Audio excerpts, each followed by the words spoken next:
And we're back live for the third episode of Let's Football Live. Now, this is my third attempt to be live with Eelco Schattorie. So hopefully all of you guys who tuned in at 5 o'clock are still around, or at least some of you. Thank you so much, by the way, for your patience. We've had some trouble at Eelco's end, which we've hopefully managed to sort out. So let me try and get him on straight away without further ado. Thank you for staying with us. I know the time was 5. To join us, and I'm trying to get him on now. Waiting for Eelco is what my Instagram says. I have taken over the ISL Instagram handle for the third time, so this should be working now. There you are, sir. How are you? I'm pulling my hair out here. Don't pull too much of it out, Eelco. No. I only can go downwards, so.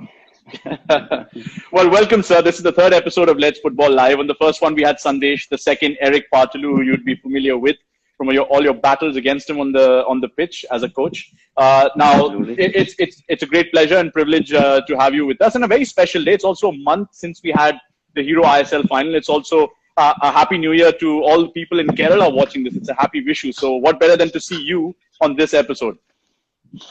First of all, I'm very pleased to be here. I mean, during this difficult time, what do? You have to stay in. So, and any way to be connected to football is always a good thing. So I'm very happy that you invited me and have some fun, I guess, today. Yeah, that's the idea. And as you can see with all the yellow hearts that are popping up in the messages from different people, this is going to be about Kerala Blasters in a big way, but also a lot about Northeast United FC, your time with Indian football and your awareness of Indian football and Indian footballers. But I'm going to jump straight to the first question that came in, which was, I think even before that, what I wanted to know was, all of us are doing their household chores and cooking and spending a lot of time doing this. What have you been doing apart from watching Sunderland Till I Die, as I saw on your social media profile? I read a lot. I study a lot. I did a study sports psychology that I still had to finish. I watch a lot of YouTube videos, documentaries. I update my philosophy, as in like presentations that I have. So I keep myself busy, and of course, on top of that, staying healthy. I like to work out. And my son, who has to also stay at home from school, so I'm helping him with some homework and trying to guide him to even doing some sports with me and playing ping pong. Actually, we play a lot of ping pong together. So no, I will stay busy. I'm not a person who gets easily bored. I always keep myself busy. Yeah, fantastic, Eelco. And the first question I was talking about was actually from somebody called Adarsh, who said, "How was your experience when you first came to India? And how's that? And what has changed in terms of Indian football that you've seen? Because you've been around for such a long time with Indian football, and not a lot of people would have known that, despite your fantastic journey from UAE to Saudi Arabia to Bahrain, if I'm right, Oman, I think, where you are at the moment, to Ghana as well, and then in India twice." India, I think it was 2013, I think, was the first time that I arrived in India. I will give you a little bit of an idea how that happened. At that time, Wim Koevermans was the coach of the national team. I got approached by an agent if I was interested working in India, and the first moment I didn't want to. I said, okay, let me get back to you. I had a call with Wim Koevermans, who I know personally, and I asked him how was the situation in India, how was Indian football, and basically at that period of time it was like, India is a sleeping giant, as they always say. It's a good way to get a foot in the door, so I decided to give it a yes, give it a go. And I started at the Prayak United. At that time, they played in the I-League. I came somewhere in November. So I think the coach who was at that moment was the former Mohun Bagan coach, who's an assistant coach now at ATK. I just forgot his name now. And I took over from him after 6 games, I think. In the end, we ended in the 6th position. In the 3rd position in the league, and won the AFI Shield. And the second half of the season, we were unbeaten. That was a good experience. They asked me to renew my contract. I did. But at the same time, at that moment, the chit fund was, there was like a scam with the chit funds going on. And so the sponsor, Prayak, they retreated, and there was no money anymore. So my boss, Nabab Bhattacharya, I'm always bad at names. You have to forgive me for that. No worries about that. Fantastic guy who asked me to continue. And we started later than everyone else, and we decided to, okay, let's start. Maybe we get a new sponsor. This was the first. That was the first year actually that Bangalore entered the I-League. Then I held on for I think 5 months or something, and then the money was finished, and my boss couldn't pay me anymore, and I left because in the end, yeah, you're away from family. You still you want to provide for your family, so you need to get paid. And then I left, did some other things. I think 2 or 3 years later, I came to East Bengal.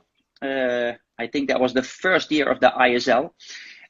East Bengal was really the wrong moment to go to. Why?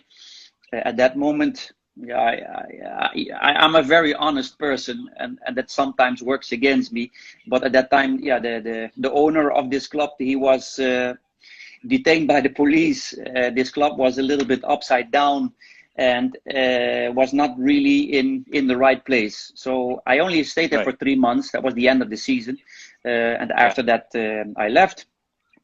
And then my third time back in India was when Avram Grant came to Northeast, and who I also personally know, he approached me to join him because Avram is like a manager, so he wanted somebody who does all the work on the field, does all the presentations, etc. I said, of course, a big name like that, you want to always build connection. And then the year after, Avram Grant didn't continue. That's how I continued with Northeast, and last year, of course, Kerala. That's a little bit the journey in India. Oh, fabulous journey. And you spent a lot of time in the Middle East as well. So you know a lot about Asian football at large, not just Indian football. We got a flavor of that every time we got a chance to speak to you before a game or after. Usually before a game, Eelco, when we could get a lot. We could have a longer conversation, and after the game, it was a very different Eelco Schattorie we would see, and we'll come to all the famous quotes and all the fun that you've had with the media and the fans as well on social media. But we've spoken about your journey, but I wanted to know about Kerala Blasters in particular, because everybody tuning in over here has a lot to say about Kerala Blasters. But before you touch upon the question that everybody is asking, I wanted to know how you look back at the season with Kerala, where you could not have a consistent starting 11 for 18 games that you had.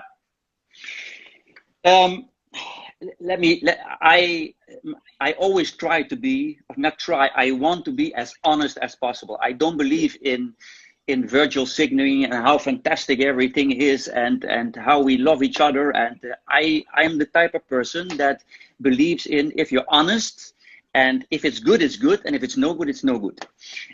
But that should not be taken personal. So if I look at my year at the Kerala Blasters this year, when I had the first conversation with the club, was fantastic. I think I had a feeling that the management really wanted to build a team, wanted to rebuild, because there's a history to Kerala Blasters that not many people realize what impact it has. And I would like, for instance, people to watch this documentary that I was looking at, like what's the name?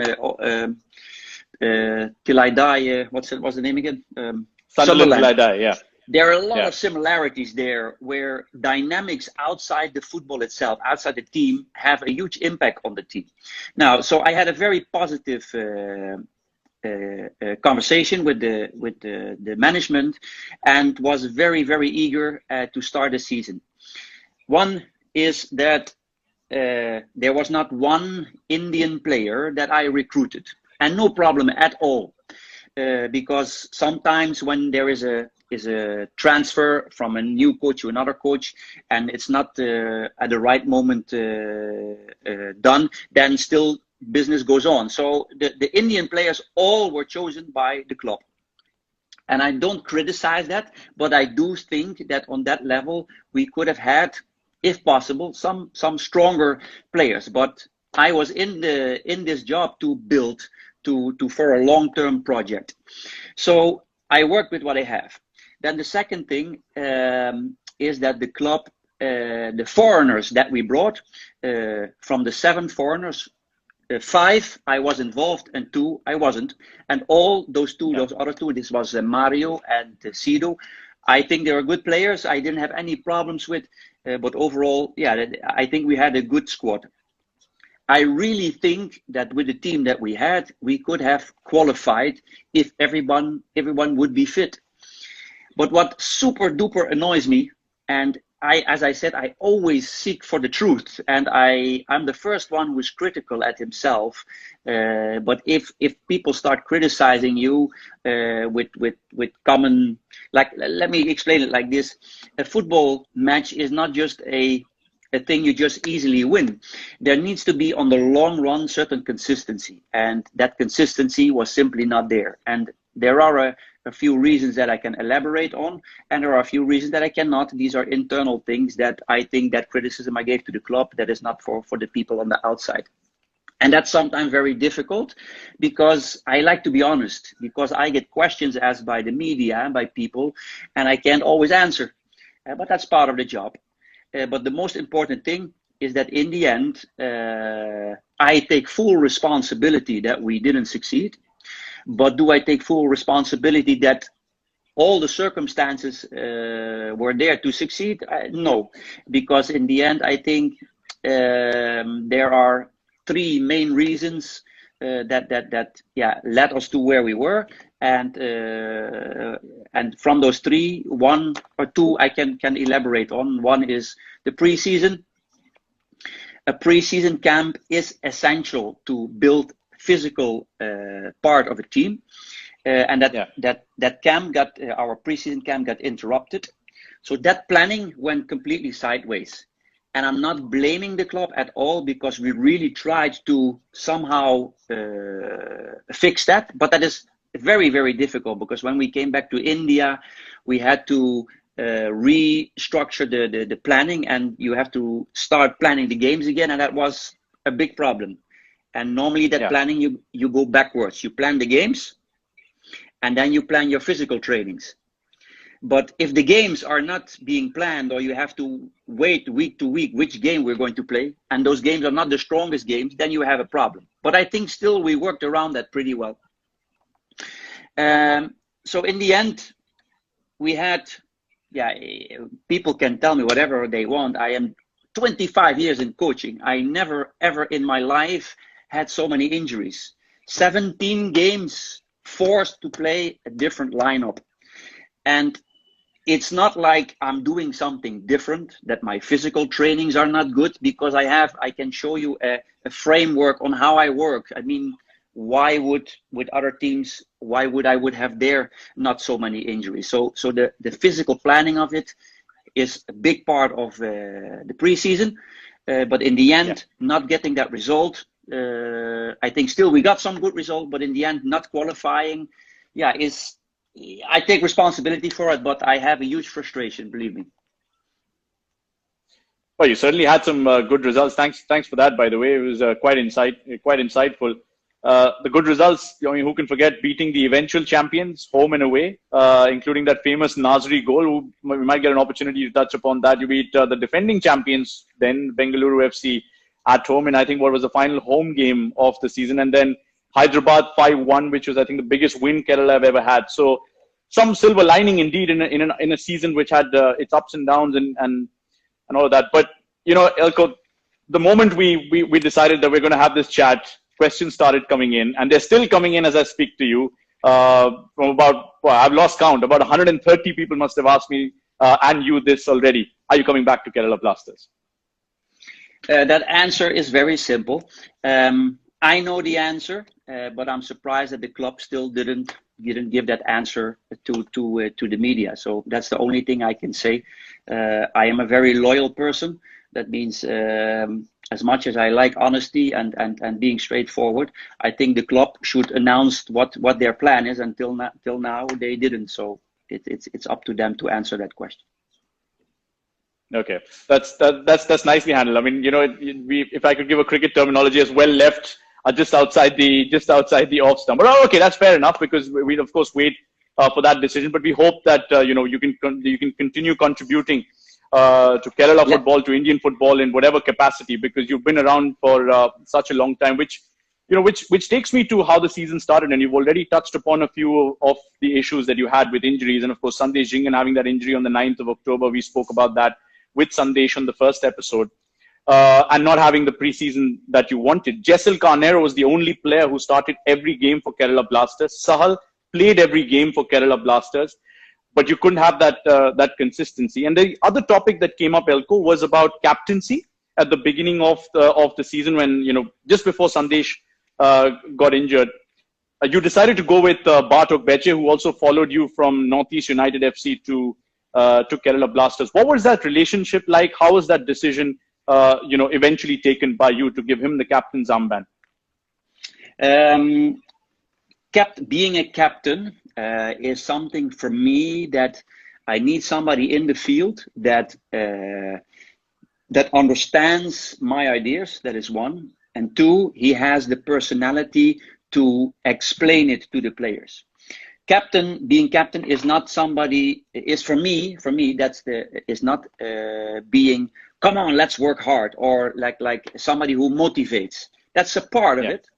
And I think Sandesh, for instance, I didn't have time to even get Sandesh to get to know him. I think he's a great example in Indian football. I mean, he's a long time with this club. So many people love him. But from the first day he was with the national team, I didn't get any time to get to know him, to get to know his characteristics. But from an interpretation, the way I saw, I think Sandesh would be more of a motivating captain. And maybe I'm wrong, it could be, but you don't get time. And because I already worked with Bart that year before, and I know exactly what his impact is on the team, I decided to go with Bart. And these things, I think, I never shy away from, because I remember Gianni Zuiverloon asking me, but don't you think it's going to be a problem if you don't take Sandesh as a captain? I said, why? Yeah. I said, I take decisions where I stand behind, and I will explain them. And I sat down with Sandesh and explained it to him. Unfortunately, I could not get him playing on the field because of the injury.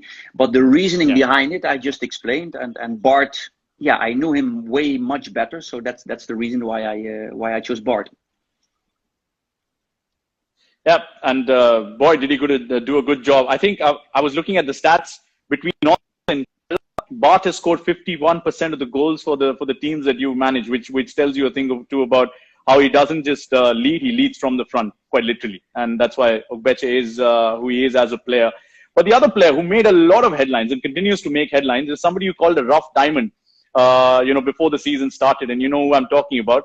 Now, as much as people would say, I think Sahal played 792 minutes this season. He played 1292 minutes or 1242 minutes the season before that. But he played all the 18 games that Kerala Blasters played this season. One of the two players under you to have done that. What do you make of Sahal? Because a couple of questions have come in, including one from Navneet, who was asking about the young players that you constantly give opportunities to. So who better to start talking about than Sahal Abdul Samad? There were a few people who made fun of. I see it on Twitter, and of course you always get that. Eelco Schattorie, he had a big mouth saying, "I'm going to make you the best midfielder of India." If you give me time, I would. I don't want to say arrogant. I know exactly what a talent needs. In the end, a talent in himself also need to contribute and try to learn. Now, the biggest part that most people don't understand, and I go back to in all the teams where I worked, I had many talents, and the biggest thing is that looking at a younger boy who goes from junior football to senior football, the step first is the winning mentality. That is one. Secondly, either you play on the wing, on the midfield, it doesn't matter. You need to do a certain job, because in the end it's about winning, about the team. Yeah. And fitting into a system is what Sahal never has been used to. I made a statement before, some players, they never have been coached. That was explained like I was criticizing on the coaches before me. Not at all. I'm just looking at the way some players pick up information and some who have difficulty. Sahal plays on intuition. Now, people would say, why would you not use only that intuition? I do, but in the end, still you need to do a job. And I can pull statistics on all the games that Sahal played in the national team last year with Kerala, and you will see a clear line of that the effectiveness of somebody who has so much quality is still not there. That is not a problem, because I had last year with Radim, I had last year with Putia. If the effectiveness is still not there, because that's when they're young, it will take time and they will get my trust. But to fit in that system, that means doing the basic jobs offensively and defensively, there he was sometimes having not the understanding because he plays on intuition. But in the end, the last part, the last few games, he played, he was really working hard, and I will always praise a player and I will always give the next chance to build. And as I said, that intuition, that is there, but to make it consistency, really bringing a certain effectiveness, that takes time with him because of his background. He doesn't come from a football club. He comes from I think Dubai or Abu Dhabi, from a football school that doesn't have like competitive football. I don't blame him, but it does take time for him to grow into it. And if he would have given me another year or how long, I would put all my effort to help him there. Yeah, certainly is, because he is one of the shining lights that Indian football is looking at to drive the efforts forward of the Blue Tigers. But it's not just about Sahal, is it? Because you had 5 players who got debuts under you for Northeast United FC. I'm talking about Indian players, and you also had 5 in Kerala Blasters. And I want to get your reaction on some of these guys like Prashant, Jeekson, who got a lot of opportunities under you. Bilal Khan, who was in goal, and I know you had, you were trying to groom him into being a better goalkeeper. Rahul KP, who's the youngest to score a goal, I think, under you in both your teams. Apart from that, Samuel and Jessel. Just give us an overall idea of some of these Indian players, Eelco, if you can, and how they worked with you and how they worked off the pitch as well. Yeah, I will give you a very good example of Samuel, who I think is one of the best players in whole Indian football. Now, I really don't care how big, how small, but there is a certain physicality to football that is needed, especially when you play in ISL, because ISL is pretty physical, if you ask me. So Samuel, my plan with Samuel was to bring him in a few games where possible. He for instance, he changed the game against Jamshedpur. We were 2-0 down. I brought him in. He changed the game, and we eventually won 2-2. So, but for him to be somebody who played for 90 minutes and be a consistent value for the team, he needs to build some physicality. Last year, I had that with Northeast with Nikhil Kadam. Yeah, I said it right. I told him, your qualities are fantastic, but you're pushed off the ball every time. If you really want to grow, you only need to build a little bit of upper body. Radim, who is same size, same length, even smaller, I think, but he has some upper body. And we saw it a few times how Radim sometimes just kicks even there. So there is a physicality there. That doesn't mean that the player only needs to be physical. Because in the end, you use somebody for his quality. But to participate for 90 minutes, there has to be some physicality. Or you have to be smarter in some way. So that's the part of, for instance, Samuel. If I look at Jessel, who many people think they're young, but I think he's 29 or 30. He's pretty old. But he played for the last few seasons in Goa League. That is even below I-League. And in the beginning, I was a bit scared that of his pace, of his speed, but the intense of the way he learned and picked up things. That means, because that is what I look at. If when you give player information, how do you pick it up? Was fantastic. I mean, this player is the only one who played almost all the games. He made some mistakes, but overall had few good assists. And from going from Goa League to ISL is a huge step. And making the step, that means his ability to learn, to pick up things, is fantastic. Jackson, I think he has a really good future, but needs to get a little bit more of a winning mentality, and by winning mentality I mean be more mean, more street. He could be a perfect idol son-in-law. That's how I see it. He has the technical quality, fantastic. He has the body, he has the brains, he understands everything, but the ruthlessness has to be there. Especially I remember the first game against Chennai, where and against Mumbai also one goal, where he made mistakes where I say, if you're a little bit more ruthless, a little bit more smart, it would have not cost us a goal. But he got a lot of time with playing from me, and I will never blame a player for that, because I will start speaking to him and try to develop. What else we have? Rahul KP. I really wish I could have had him for a longer time. That means because he got injured. The first two games, ATK and Mumbai, Nasri played. And he didn't do well, and then KP got his chance, and he did really well. He played 2 games. Bangalore, he got an injury and he went out for a long time. So I think he's the fastest player. He has a tremendous shot on goal. And what I'm talking about, effectiveness, let him shoot 10 times on, I guarantee you that 7 times it's on the goal. So it doesn't always have to be a goal, but his technique of shooting is fantastic, has good speed. So he has a huge potential. The goalkeepers, I do think, and maybe not everyone will take that in, how do you call it?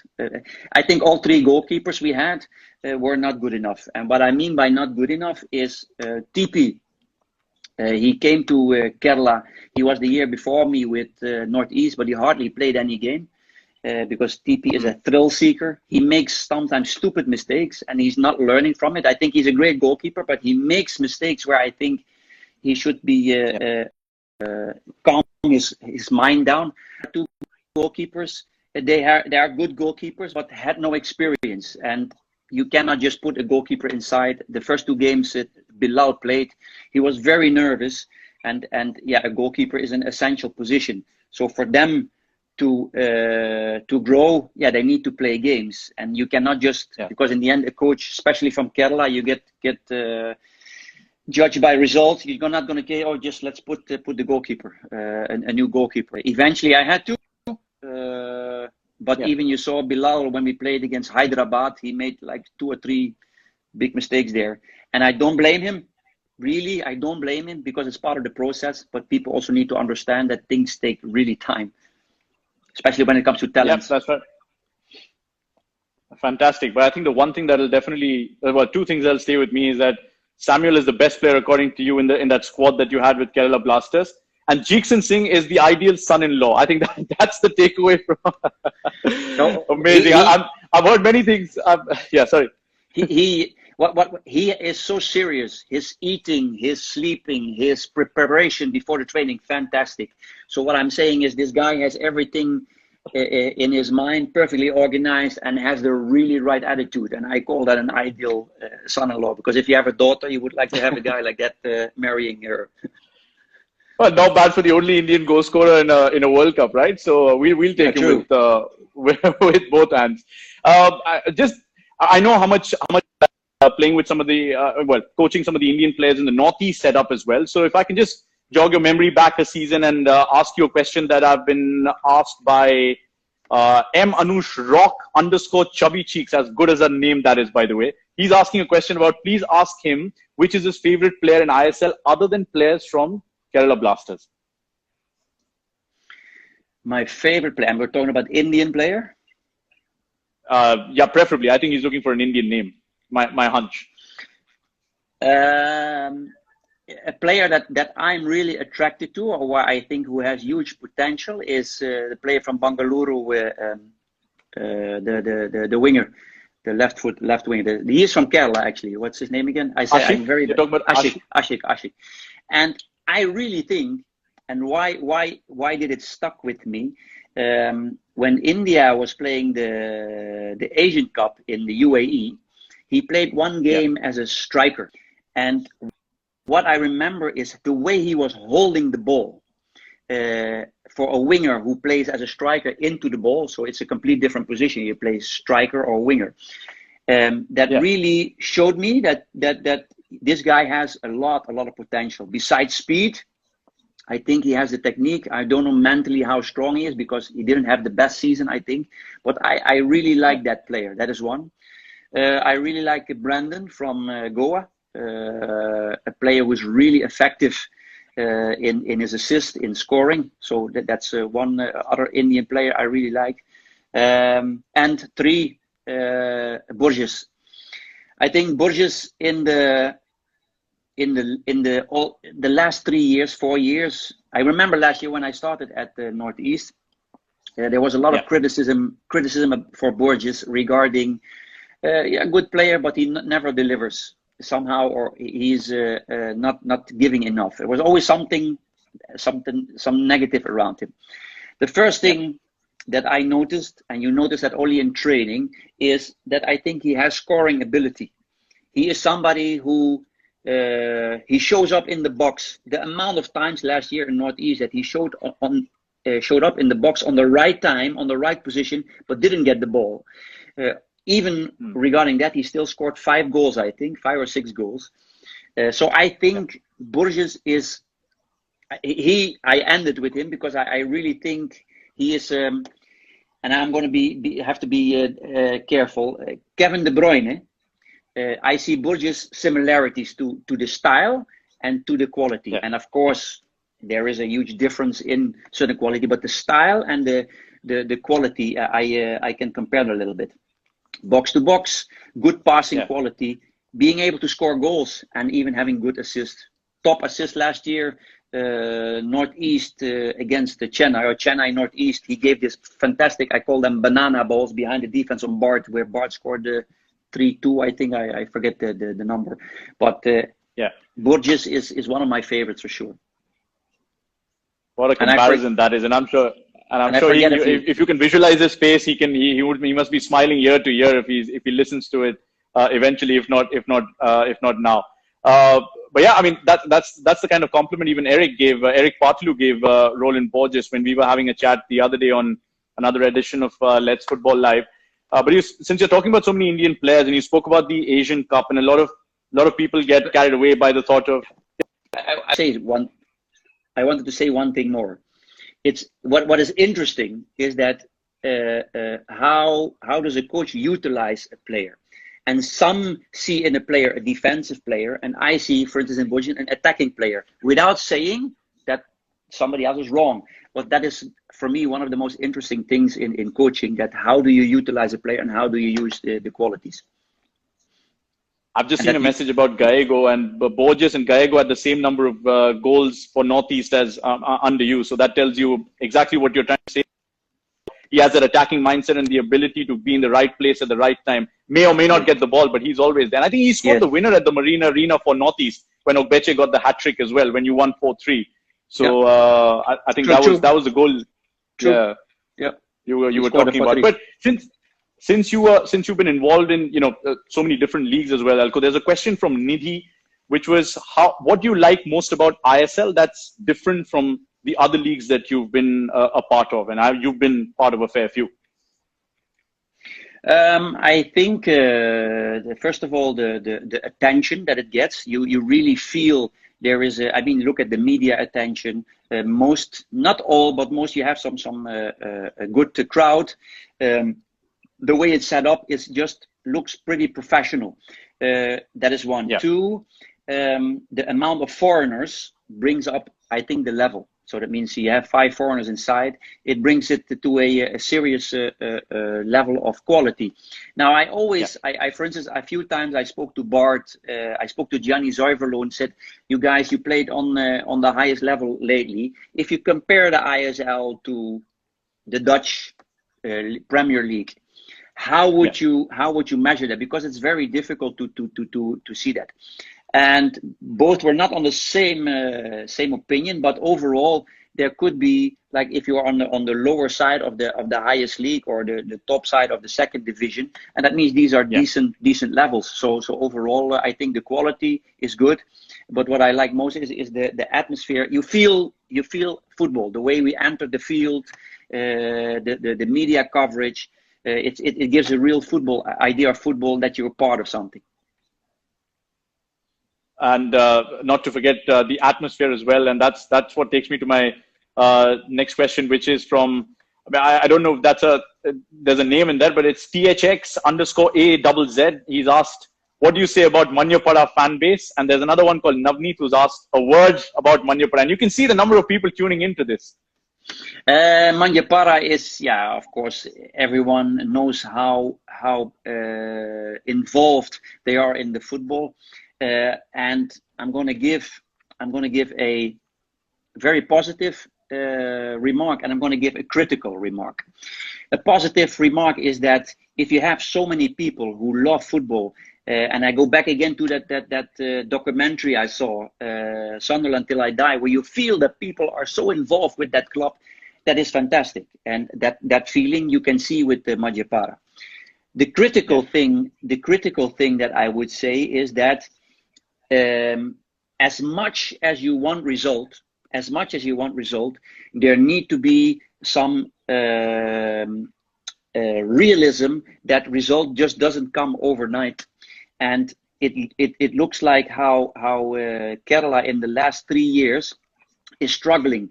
And that means there are reasons for that. That is not just because of a coach or just of the players. There is a huge dynamics around the team.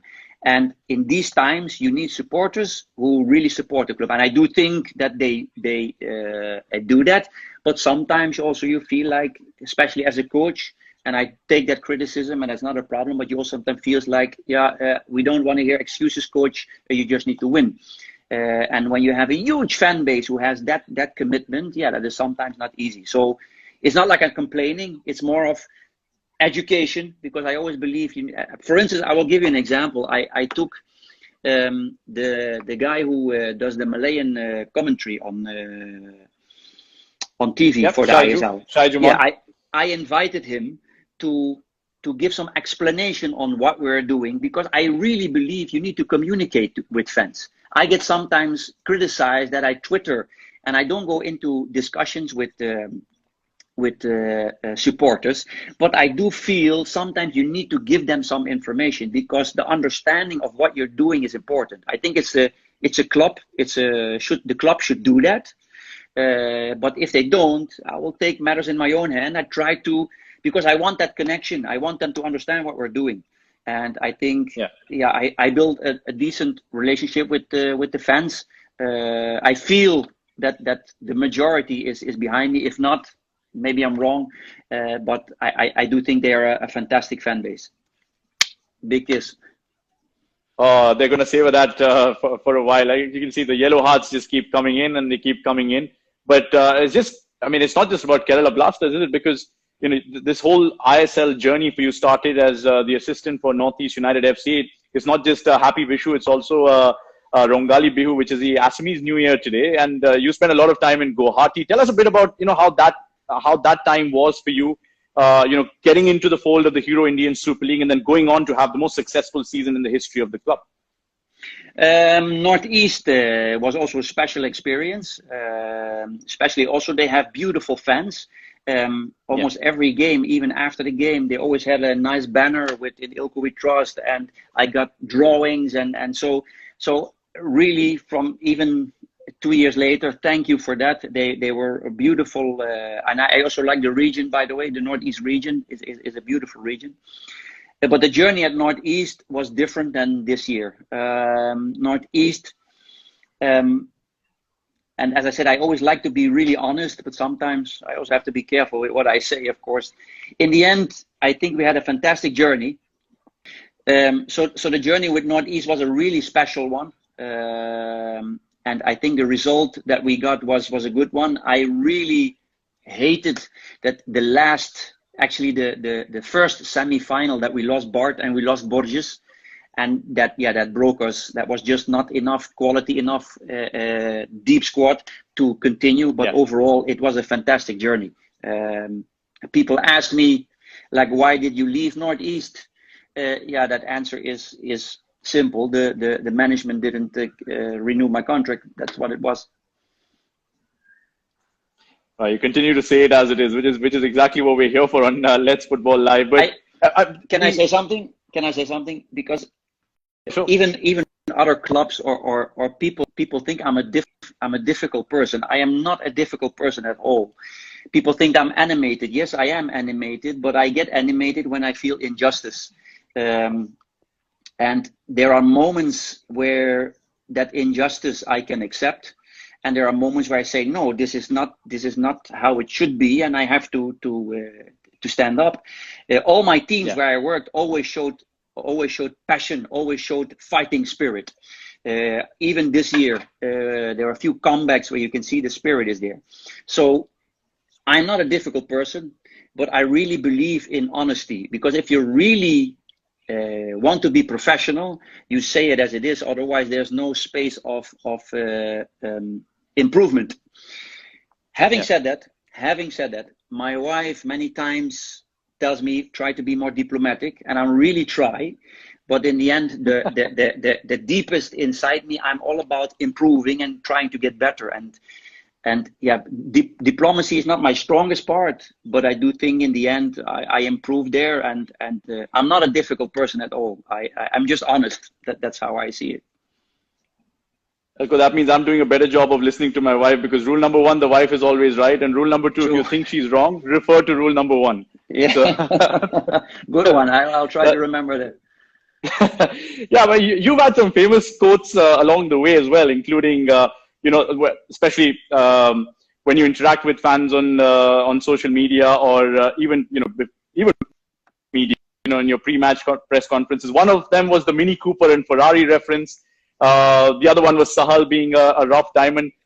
Tell us a little bit more about how this whole thing pans out. I mean, is it more like an instinctive reaction, or you just feel like you need to protect the team a little bit and take a little bit of pressure upon yourself when you do this? There are two parts to this. One is that I'm a very, very visual person. That means I think in big pictures. That means, how do you explain? For instance, I had my assistant coach, my last assistant coach, Guillermo.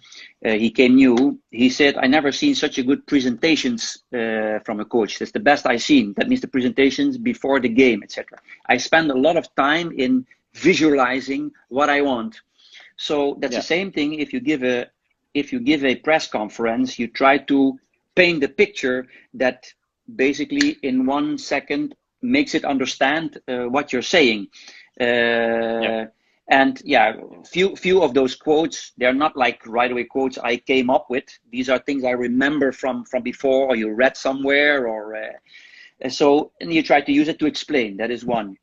Two, I sometimes, for instance, I regret, for instance, making one quote last year, and it was not really a quote, but I remember when we played the Delhi, that was at that time Delhi with Northeast, where I said, when you have that team, when you have those players, I think you should have better results. That was stupid to say. It was part of trying to put the team a little bit under pressure, but at the same time, I really believe that the team they had was a good team, was decent players. But never ever, and I went after also to the coach, and I apologized after the game. I said, I really didn't mean to disrespect you, because if there's something important to me, it's respect. I will go to the next one, is this year, ATK, away, where I don't understand the fuss, to be honest, but I said, I know exactly how to beat ATK. And I did. Yeah. And I remember that people would say, like, if you would have lost, you would have would been hammered. And I would think, like, why? If you go into a game and journalists ask you, how do you think you can beat ATK? I have it very clear how I'm going to do that. Now it seems if you speak out, because that one was spontaneous, it was not planned, it was just a spontaneous thing. And it seems that And it seems that people have problem with that, or that it's a bit arrogant or whatever. Well, that's how I really feel. So sometimes it's part of giving a right communication, painting a picture, and sometimes it's just really just spontaneous, and maybe I should have thought a little bit longer before I said it. No, certainly not, because both those wins against ATK were very special. I think, in fact, 3 out of the 4 wins that Kerala Blasters had was coming from behind. So that tells you a thing or two about, believing in what you had said in the pre-match press conference, including the one at Salt Lake, which will take me nicely to, the fans' goal of the season that we're building up to. And, guys who are tuned into this and will be watching later on, you have an opportunity to vote for the fans' goal of the season as well. And you can possibly help Eelco out with picking his goal of the season, Eelco, if you haven't picked one already, because that Nasri goal at the Salt Lake was something else, and obviously a famous one, because not just of the iconic venue, but the result against a top team like that away from home. So would you want to help us out with the round of 32? You want to pick one of your goals as the best goal of the season, possibly, just to see what fans think about it as well? Yeah, sure. I mean, you want me to pick a goal now, or the list that you guys have? Well, depends on you what you want to do. Do you want to discuss a few goals before we get to the goal of the season? Because I'm sure there are a fair few that you liked along the way this season. Yes, if I go for personal, my personal, this is, for instance, what interested me in football is my style of football is I like to dominate at all cost. Now, does that mean that you always can dominate? No, sometimes you need to be pragmatic. For instance, this season I had to do that a few times with Messi and with Bart, and slowly I build in the football part. But the goal for me of the season was against Goa, where we had 24 passes and killed it off with a fantastic goal. Now, remarks were made, fine, but you lost. Yeah, true. But the reason why we lost, I also know. But overall, after that game, and I'm not lying, I'm not making this up, Koro, even the coach, say, okay, I don't know how you outplayed us completely with even a team with we only had, I think, 3 or 4 foreigners. So for me, that was, for my personally, was that the goal of the season for me, because it fits most my philosophy of play. I really loved the goal. Unfortunately, I was not coaching on the sideline. It was against Chennai when Jessel played a long cross where Bart, right away in the beginning of the second half, made like a sliding and put the ball in. I found that a very beautiful goal. I think the corner that we played against Hyderabad, the 2-1, the tricky corner that we scored. There was another free kick in Chennai, the 1-1, that the way it was executed, Bart scored that goal. Tapa against Goa, that shot in the high corner was a beautiful goal. These are just from my head. So there are a lot of beautiful goals, to be honest. Yeah, Krivlaro as well. That's I think at the top of that list as well. The one from distance. Yes. Fantastic. I can't see too many. There you can see that he has quality. So there you can see that he has quality, and what I mean by that is vision. That under pressure, long distance, put that ball in the net. Fantastic.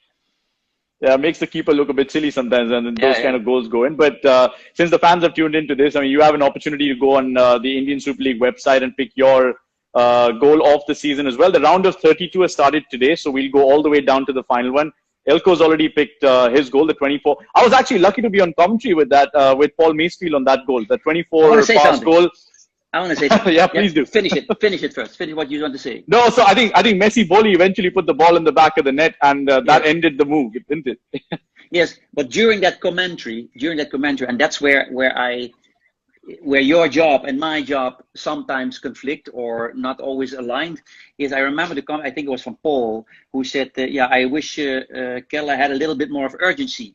Well, in my philosophy, and I would look at, and that is not a problem, don't get me wrong, it's not but it's the way you see football, the way what attracts you to football.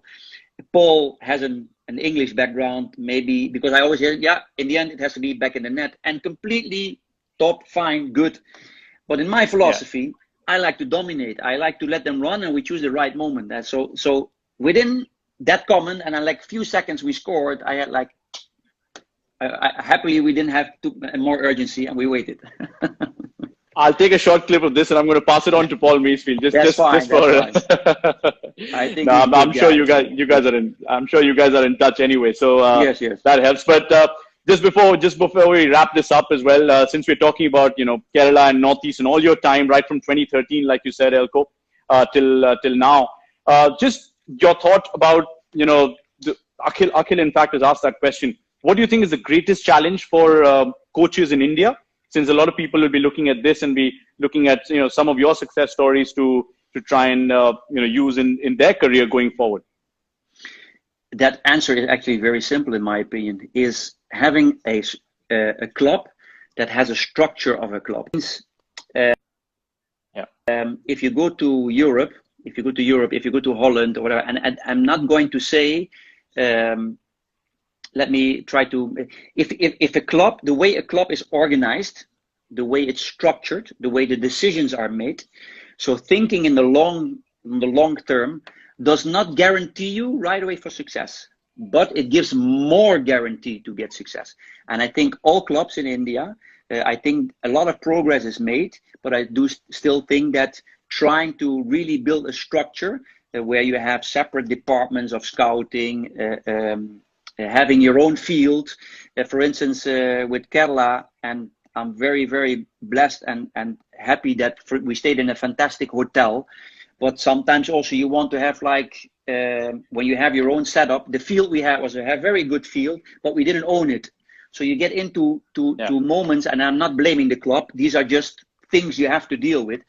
But in the end, it's the setup of a club, the structure of a club. I think that is the biggest, having a second team playing even in the league, these kind of things, really having the feeling of a club. And one more coming in from Ashutosh was your thoughts on the expansion of ISL, or what do you see as the future of the Hero ISL? Because you've been talking about more games for individuals and more playing time as well for a long time now. Yeah, I think two key things. I wish, and I'm going back to Sahal, I'm going back to Samuel, to give them immunity as a second team who play a serious league. It means you have a good second team league. Lastly, that the games of the ISL is higher, but I think this season that's going to happen. From what I remember from the meetings we had with the coaches and the ISL together, is that the amount of the quantity of the games is going up, and that is crucial, especially for the national team and development of football. And since you didn't answer that question about your future with Kerala Blasters, you've left the club to tell us that. Can you tell us about whether, given the option, you'd be back with Indian football in some capacity if you're given a choice? I only can say I really hope. That's excellent. And your best experience as a coach, your favorite memory, Eelco? Naveen Matthew K has asked that question. A memorable moment that you can think of? Could be from any club. There are quite a few things, but I'm beside the football. One thing I always stayed with me. I think I posted a video not too long ago. Is when I was in Ghana, in Africa. Yeah.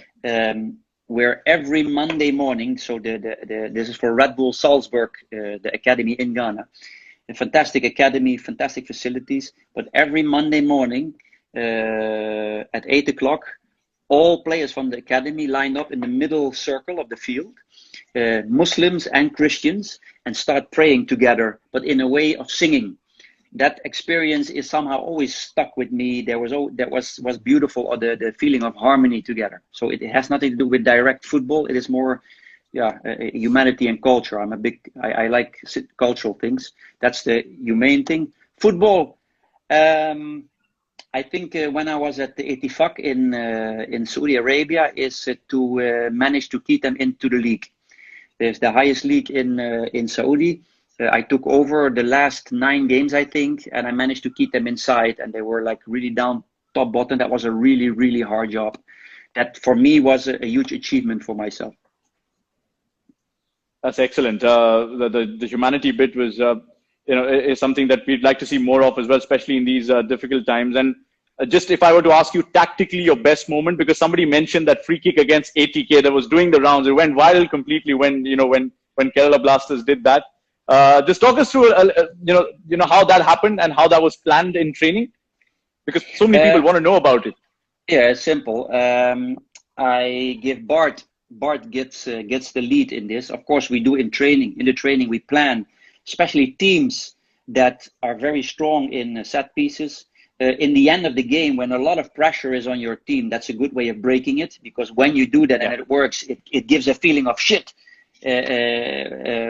What did they do to us? How to execute it, I leave that to Bart. I told Bart, you only take that decision when you feel everyone is ready. And there's a sign, there's a signal that we give to each other. I don't do that. That signal I give to the players, but in the field, Bart gives that signal and it's executed. So would Bart be your favorite player that you've managed, that you've coached in the Hero Indian Super League then? Yeah, absolutely. I mean, I have a really close connection with Bart, meaning I am very critical on the way he performs, and also he gets the compliments when needed, and that's both ways. So, and that's why I am a huge believer in, if you really want to grow, if you really want to improve, you need to be straightforward, saying how it is. I'm going to end this on the last question from Imad Eelco, which says, and I don't want to see you that way, but if you aren't a coach, what will you do? And I think a lockdown is a good chance for you to answer this. I'm going to the hairdresser. No, I always try to, if it's not with Kerala, we'll get a new job, whatever it is. Because football coaching is my passion. So nothing else apart from coaching, is it? Say again? I'm saying nothing else apart from being a coach. That's final and that's decided. If that's my main job and I want to stick to it, if for the time being I have no coaching, I will still be involved in football and do my thing. As I said, I'm never being bored. I do many things. I love music. I'm a huge music lover. Reading. I will always be busy. As you can see, we will let you get back to your family, Eelco. Thank you so much for joining us on this episode of Let's Football Live. Some great answers from you. And as always, you're saying it as it is always helps. Enjoy your time with family, and we hope to see you back and contributing to Indian football like you always have. Cheers. Thank you, and stay fit, everybody. Cheers. All right, guys, thank you so much for tuning into this episode of Let's Football Live. Eelco joining us from Oman. There were a few connectivity issues in the beginning, but eventually we got there. And he was wishing everybody in Kerala a happy Vishu, everybody in Tamil Nadu, in Assam, in Bengal, and of course all the Sikh community as well. A very happy New Year and a happy Baisakhi. We'll see you with a new episode of Let's Football Live with another special guest. But until then, from all of us here, it's goodbye.